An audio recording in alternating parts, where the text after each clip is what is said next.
This is a GE dryer.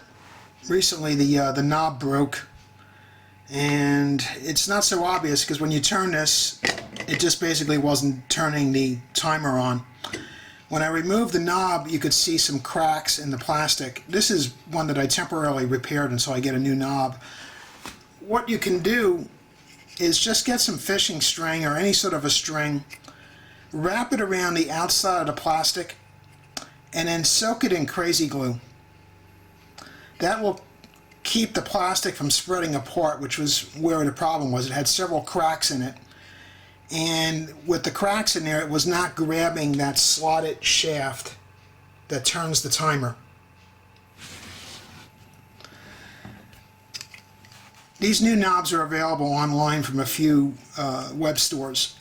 The part numbers are pretty confusing. There's a lot of different ones that look similar, but they're not. So be very careful when you order that you get the right one for the right washer or dryer that you have where the knob is broken.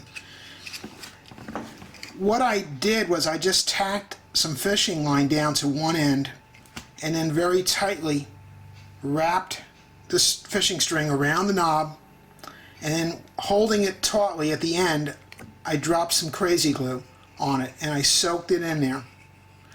And that created a nice strong bond, and now the knob goes on perfectly to the dryer, and you can actually turn the timer to any desired spot you need. I still ordered a new knob for long term, and the new knobs, according to the website, have a metal ring on the outside of the plastic, so they must have known that they had a problem with these, that they put a metal ring around it. But in the interim, this is a way to get it fixed.